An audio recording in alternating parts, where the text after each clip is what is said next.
पुणे के मरंगा थाना क्षेत्र के लालगंज में नवविवाहिता की हत्या किए जाने के मामले में नया मोड़ आया है। घटना को लेकर आरोपी पक्ष के परिवार वालों और ग्रामीणों का दावा है कि यह मर्डर नहीं बल्कि सुसाइड का मामला है। मामले में कई ऐसे लोग पर मामला दर्ज कराया गया है जो पूरी तरह निर्दोष है। उनके पास इसके पुख्ता सबूत है। वहीं घटना वाले दिन उनके घर में आग लगाकर उन्हें जान से मारने की कोशिश की गई। परिजनों ने इस मामले की निष्पक्ष जांच की मांग की है। बता दें कि बीते 5 मार्च को शहर के मरंगा थाना क्षेत्र के लालगंज में 20 वर्षीय सादिया खातून की संदिग्ध मौत का मामला सामने आया था। सब ससुराल के कमरे में फंदे के सहारे झूलता हुआ मिला था। घटना के फौरन बाद ससुराल पक्ष के लोग उसे लेकर जीएमसीएच पूर्णिया पहुंचे, जहां डॉक्टरों ने उसे मृत घोषित कर दिया। घटना को लेकर मृतका के पिता अबुल कलाम आज़ाद ने लालगंज निवासी दामाद मोहम्मद हसन के 22 वर्षीय पुत्र मोहम्मद सैफ समेत 8 लोगों पर हत्या और 9 लोगों पर मारपीट का आरोप लगाते हुए मरंगा थाना में प्राथमिकी दर्ज कराई थी।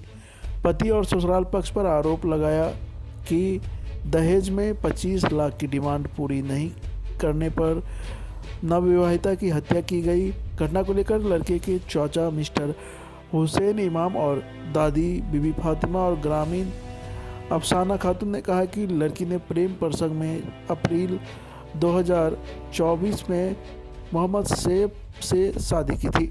शादी के बाद उन्हें मालूम चला कि लड़की का लालगंज के ही रहने वाले विक्रमपट्टी से अफेयर चल रहा है। वो उससे फ़ोन पर घंटों बात किया करती थी। लड़की के नंबर का सीडीआर निकालने पर सच सामने आ जाएगा। पति ने उसे एक दिन लड़के से बात करते हुए पकड़ लिया था और डांट भी लगाई थी। परिजनों को भी इसकी जानकारी थी। लड़की अपने प्रेमी के साथ ही रहना चाहती थी। इसी के बाद उसने बीते 5 मार्च को उस वक्त फंदे से झूलकर खुदकुशी कर ली। इसके बाद लड़की के पिता और उसके रिश्तेदार लालगंज स्थित ससुराल पहुंच गए और मारपीट शुरू कर दी। बीच बचाव में हाथापाई हुई। गुस्साए परिवार वालों ने घर में आग लगा दी।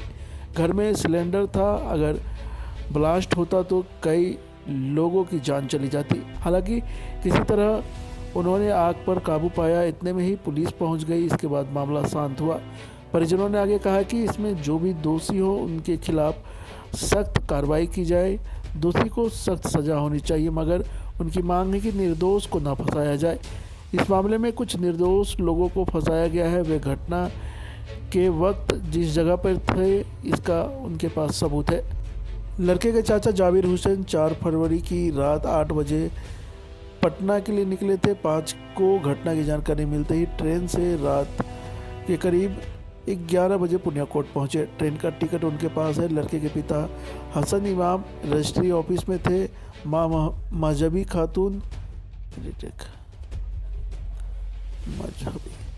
मजहबी खातून प्राथमिक विद्यालय पीरगंज में थी। उनके पास अटेंडेंस सीट का प्रमाण है। इस मामले में 16 साल की नाबालिग का नाम भी डाल दिया गया है, जबकि वो उस वक्त नेवालाल चौक स्थित मर्सी में ही लाइब्रेरी में पढ़ रही थी। इसी तरह जाफ़र इमाम बडेटा गांव, जबकि मंजूर आलम और अफसर आलम घर से बाहर थे। परिजनों का कहना है कि अगर इस मामले की निष्पक्ष जांच हो तो दूध का दूध और पानी का पानी हो जाएगा। पे जो घटना घटी तो उस समय हम सिविल कोर्ट पूर्णिया में थे।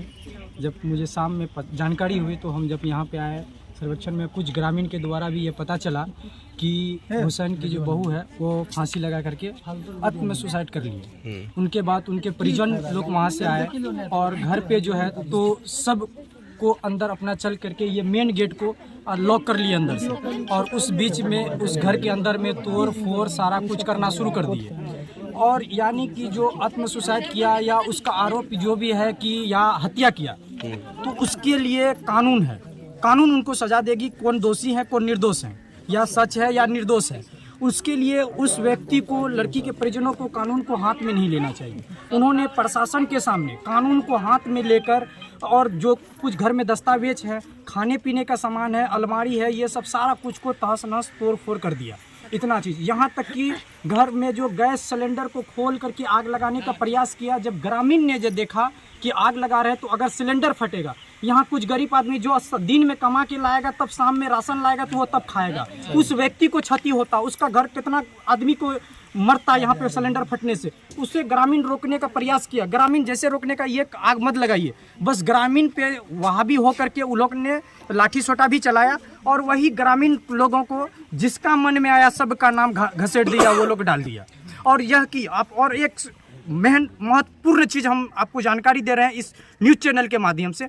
जिस दिन वो देहांत होती है 5 तारीख को फर्द बयान पे या जिस तरह की सूचना मिली, सूचना ये क्योंकि संज्ञेय अपराध है, संज्ञेय अपराध को या फ़ोन पे सूचना मिले या लिखित सूचना मिले, उसी समय प्राथमिकी दर्ज कर पोस्टमार्टम कराया जाता है। पोस्टमार्टम होने के बाद 6 तारीख को 2 बजे दिन में थाना में आवेदन पड़ता, 6 तारीख को FIR लॉन्च हो रही, मिट्टी मिजिल के बाद भी। यहाँ भी एक महत्वपूर्ण चीज़ है, क्योंकि इससे पहले वो रात में जाकर के प्रगंडा रचा कि हम कितने व्यक्ति को नाम देंगे, किस तरह से प्रपंच रचेंगे, तब उन्होंने नाम डाला है वो सुबह आकर के। अगर वो चीज़ अगर होती, अगर जो भी है जिस घटना में जो भी दोषी है, मैं ये नहीं कह रहा हूँ कि ये दोषी है वो दोषी है, जो भी ये कानून की चीज़ है, कानून अपने स्तर से जांच करेंगे, जो दोषी होंगे वो दोषी के कानून सजा देंगे।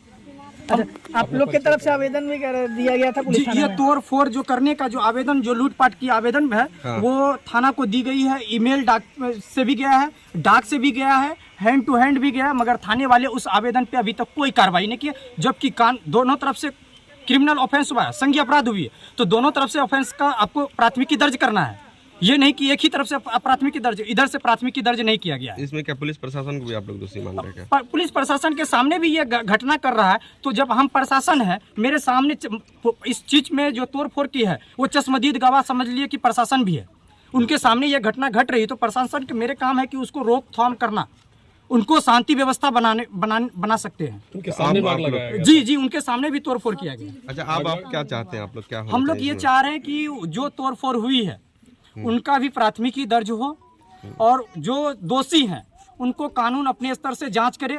कानून की हाथ लंबा है, वो जहां तक हो, जो भी दोषी हैं उन दोषी को सजा मिले, और जो भी दोनों ये इसका भी जो तोड़फोड़ हुआ इनका भी प्राथमिकी दर्ज हो, और जो समाज में जो निर्दोष लोगों को भी फंसाया गया है उन सबको मुक्त किया जाए। अपना परिचय दे दीजिएगा। मेरा नाम नसरुल आलम है, पूर्णिया मिल्की। हम लोग का कहने यही है कि जो है उसका ससुर कचहरी चले गया अपना काम से, सास चले गया जो है नौकरी पर, लड़का लड़की था, लड़का लड़की का जो है बीच में जो भी झगड़ा लड़े हुआ, सुसाइड किया लड़की अपने से, तो बीच में दूसरा आदमी को फंसा के क्या फायदा है परिवार को? परिवार क्या किया इसमें? माँ बाप भी तो इसमें कोई दोष नहीं है। आप लोग कौन है? हम लोग गांव समाज के हैं सर। वो तो गांव वाले हैं। हाँ, गांव समाज के हैं। मतलब झूठ मूठ का फंसा दिया गया? झूठ मूठ का फंसा दिया। टोला के हैं, दूसरे टोला हम लोग को उठलम घर है, ई टोल में नहीं है घर, झूठों का फंसा दिया। लड़का लड़की का माँ बाप का कोई, लड़का का माँ बाप का कोई दोष नहीं है सर। परिवार का क्या दोष है? कोई दोष नहीं है।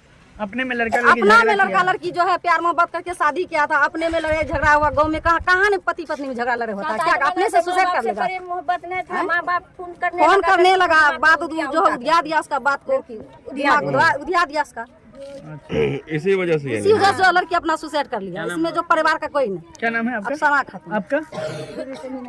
इसमें जो है परिवार का कोई जो है ना, परिवार को जानबूझ के फंसा दिया है। मामला यह है कि 5 तारीख को लगभग 12 बजे हम लोगों को फ़ोन आया, चूँकि मैं यहाँ नहीं रहता हूँ, बरेटा घर है मेरा और मेरे बड़े भाई यहाँ रहते हैं। फ़ोन आया कि यहाँ पे जो है ना लड़की जो है कि फांसी लगा ली है और जल्दी से आ जाओ। जब यहाँ आए तो यहाँ पता चला कि लड़की वाला जो है कि पहले से ही आ गया था, और वो लोग जो है कि जब पता किया अपना भतीजा से कि क्या हुआ है बताओ, तो बोला क्या कि आज सुबह ये जो है ना एक लड़का है चांद नाम का, जो बिक्रम पट्टी का है, उसी का खाला का बेटा है, उसी से ये बातचीत करते रहती थी और बार बार हमको धमकी देती थी कि उसके साथ भाग जाएंगे, उसके साथ भाग जाएंगे। हम इसके माँ बाप को फ़ोन किए कि देखिए आपका बेटी ऐसा ऐसा बोल रही है, ये कभी भी गलत कदम उठा सकती है। उसके बाद वो अपने सास ससुर को फ़ोन किया कि आप आइए अपना बेटी को समझाइए, और इस बोल के वो लड़का जो है कचहरी चले गया काम करने। इसी बीच में लड़की का जो है परिजन वो लोग आया, उसको समझाया बुझाया, डांट फटकार किया, आवेश में आकर लड़की जो है कि आत्महत्या कर लिया। हम लोग को जब पता चला तो हम लोग औने पौने आए, यहाँ पे लड़की को लिए हॉस्पिटल गए, वहाँ पे उसको मृत घोषित कर दिया गया। फिर हम उस लाश को जब तक यहाँ लाते तब तक लड़की वाले के द्वारा नाजायज भीड़ को इकट्ठा कर दिया गया, पुलिस प्रशासन को लाया गया। और घर में आप लोगों ने देखा ही होगा घर की स्थिति को। घर से चूँकि भैया रजिस्ट्री का काम करते हैं, पार्टी का जो कि पैसा आता है चालान का पैसा लगभग 7 लाख रुपया कैश, बेटी का शादी के नियत से 5 लाख का जेवर बनवाया था, वो गोदरेज का खुला तोड़ ताड़ के सारा पैसा, नकदी, कीमती साड़ियाँ, ये सारा चीज़। तब तक मेरी भाभी भी जो स्कूल में टीचर है वो भी आई। वो आई तो ये लोग जैसे मुर्तजा आज़ाद जो लड़की का मामा है और ये बोला ये भोंसड़ी है, यही सारा काम करवाई है, नहीं जो गाली का इस्तेमाल किया। हाँ, बस इसको जो है कि पकड़ो और इसी को जो है कि यहीं पे रेप करो, ये करो, वो करो। उसने प्रयास किया, उसका कपड़ा खींच लिया जिसमें वो अर्धनग्न हो गई। हम लोग लड़की को बचाएं कि उस लड़की के सास को बचाएं, हम लोग कंफ्यूज हो गए। तब लड़की के सास को बड़ी मुश्किल से जान बचा करके बाहर निकाले। हम लोग भी अगर यदि वहाँ पे रहते तो हम लोगों को भी मार दिया जाता। और मोमेंट जो है ना बहुत ही गंभीर हो गया था। हम लोग अपना जान, हाँ पब्लिक मोमेंट हो गया था। लड़की के द्वारा, लड़की के परिजनों के द्वारा जो कि घर में किसी को जाने नहीं दिया जाता था। यहाँ के लोगों को बताएंगे कोई भी अंदर नहीं, चारों तरफ से घेर लिया गया था। तो हम लोग अपना जान बचा के बाहर आए और मेरी जो भाभी जो अर्धनग्न अवस्था में थी उसको खींच करके बाहर लाए। हम लोग अपना जान बचाए। और जब उसका परिवार वाला आया था तो लड़की जिंदा थी? नहीं, लड़की जब उसका परिवार आया था तो घटना घटी थी वो आप परिवार वाले को जानकारी दी? हाँ, लड़की का जो शौहर वो अपने सास ससुर को फोन किया था कि आप आइए। वो लोग तो आरोप लगा रहे हैं कि लोग गला दबा के मारा है। जी नहीं, वो लड़की का माँ बाप आया, हम लोग तो चूंकि बाहर में थे, उसको समझाया बुझाया होगा। थोड़ा बहुत आप जब आए तो लड़की लटकी हुई थी या उसको उतार जिंदा थी? नहीं, उसको उतार लिया गया था। हम लोग जो है कि आए तभी जिंदा थी वो? नहीं, वो यहाँ वो जो है ना जब हम लोग जब आए थे ना तो लड़की को हम लोग देखे वहाँ उतारा गया। तो उसको जो कि हम लोग लिए यहाँ से गए हॉस्पिटल, वहाँ से तब आए, वहाँ जो हॉस्पिटल गए तो वहाँ पे। अभी आप लोग का क्या डिमांड? हम लोग क्या इसमें जो नाजायज तरीके, जैसे मैं बरेटा से रहता हूँ, बरेटा में रहता हूँ, मेरे पिताजी वो भी बरेटा में रहते हैं, मेरा छोटा भाई यहाँ से 500 मीटर की दूरी पे रहता है। तो इसमें कुछ लोगों को जो निर्दोष लोग हैं उसको जो जबरन फंसाया गया है। हम लोग चाहते हैं कि कानून जो निर्दोष लोग हैं उनको जो है कि इंसाफ मिले। जो बाकी जो दोषी है तो क्या है कि छानबीन का बात है, कानून जैसा निर्णय लेगा हम उसका स्वागत करेंगे। निर्दोष बता रहे तो प्रूफ है आप लोगों के पास? प्रूफ है ना। मेरा छोटा भाई दिल्ली जाने वाला था, वो मेरी जो भतीजी है वो हॉस्टल में रहती है, मेरे पिताजी मेरे साथ बरेटा में रहते हैं, उन लोगों का भी नाम डाल दिया गया? हाँ, मेरे पिताजी जाफर इमाम का नाम डाल दिया गया है। जैसे काजल जो हॉस्टल में रहती है और डेली कॉलेज जाती आती है, और वो अभी जो ऑनलाइन क्लास होती है वहाँ पे जाती है। और ये लोग जैसे जाफर इमाम जिसका नाम डाला गया है वो मेरे साथ रहते हैं बरेटा में। पता चला वो 12 साढ़े 12 बजे टेम्पू से आए, उसका भी नाम डाल दिया गया। हमारा मांग सिर्फ यही है कानून से कि जो निर्दोष लोग हैं जैसे जाफर इमाम, काजल और मंजूर जी, अफसर जी, जो लोग इसमें नहीं हैं उनको जो है कि कानून के द्वारा रियायत मिले, और जो दोषी हो बाकी उसके ऊपर छानबीन किया जाएगा।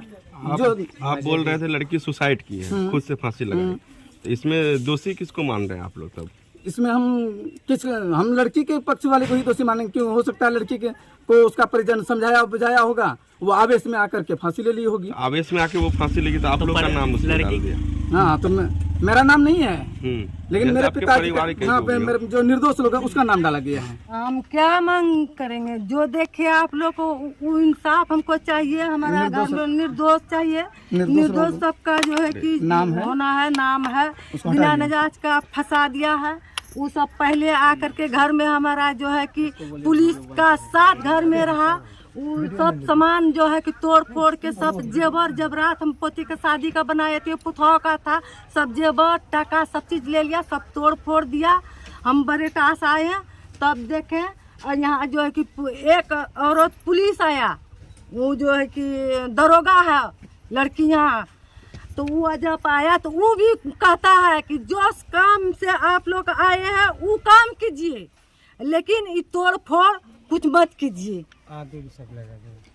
वो सब तब आग लगा दिया। पुलिस भी समझा रहा था, पुलिस भी लोगों को समझा रहा था। सामने में आग लगा। हाँ, पुलिस घर में बंद करके सब ये काम किया पुलिस का साथ, वो सब पुलिस को लेकर के आया था। तो उन लोग भी तो आरोप लगा रहा है कि लड़की का हत्या किया गया, तो आक्रोश में लड़की के परिवार वाला तो करेगा ही। प्रेम प्रसंग का मामला था ना, तो लड़की भी साथ जो प्रेम प्रसंग से किया है ना, पहले भी ही कदम उठाया था वहाँ बाप माँ कंद का, समझे लड़की। हाँ, कदम उठाया था, खोज खिलान के उसको घर में भी रखा था। तो लड़की तो प्रेम प्रसंग शादी किया है ना लड़का से। हाँ, तो वो प्रेम पसंद से किया तो वो भी तो प्रेम से रहता हमारे घर में। वो जो है कि अपना खला के बेटे से जो है कि प्रेम करने लगा, उससे बात करता था। उसको मोबाइल नहीं था तो किसी से बात नहीं करता था। जब माँ मोबाइल दिया तब जो है कि माँ बेटी बात दिन रात मोबाइल में करता। कभी जब आते तो खाली मोबाइल, किससे बात करते हो, बस मोबाइल धर दे। मतलब यहाँ भी प्रेम करके शादी किया, उससे भी प्रेम करता हाँ, किसी और से भी अफेयर चल रहा हाँ, पहले उससे किया था। तब जो है कि वो लड़की इस माँ बात करते करते बात करता था। हमारा पता आया, देख लिया तो उसको कहा कि क्या करते हो तुम, कहे ऐसे करते हो। जब हमसे शादी किए, हमसे किए प्रेम किए, तो फिर उससे काहे बात करते हो, मोबाइल लाओ। मोबाइल नहीं दिया, हमारा पता चले गया। सब बोलेगा बस्ती में, हमारा पता चले गया।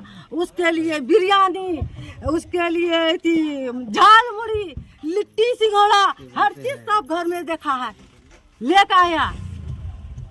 ठीक है, नाम बता दीजिए अपना। बीबी फातिमा। कौन है आप? कौन लगते हैं आप? हम दादी। लड़का क्या? लड़का की दादी। लड़का का दादी, लड़की का नानी है।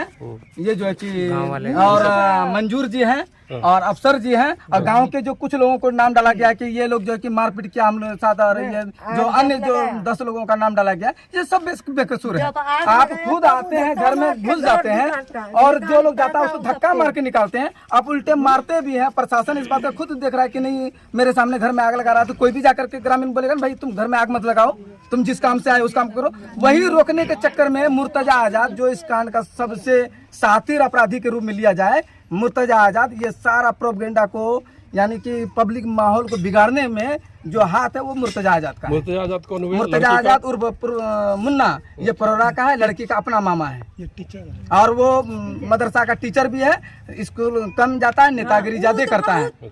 बहुत ही घटिया लड़का है। उसी के बदौलत आज जो ये सारा चीज देख रहे हैं ना, कुछ भी नहीं होता। हमारा जीजा है, लड़की का जो बाप है वो मेरा जीजा है, फुफेरा, और मेरी बहन है। हम लोग आपस में बात कर सकते थे, मेल मिलाप कर सकते थे, लेकिन ये मुर्तजा आजाद उर्फ मुन्ना, जो परोरा का रहने वाला है, लड़की का अपना मामा होने के नाते, वो ज्यादा नेतागिरी किया और पब्लिक मूवमेंट को बनाकर एकदम षड्यंत्र के अंतर्गत वो हम लोगों को फंसाया, हमारे परिजनों को फंसाया। जाफर इमाम यहाँ से 35 किलोमीटर की दूरी पर रहता है, वो आकर के लड़की को मारेगा। जाबिर हुसैन यहाँ से 500 किलोमीटर की दूरी पर रहता है, वो आएगा यहाँ 500 मीटर। हाँ, पूरा स्कूल बेटी का, बच्चे सबका सर्टिफिकेट जला देना, कपड़े को जला देना, और नकदी सामान और जो चालान का पैसा था 7-8 लाख रुपया उसको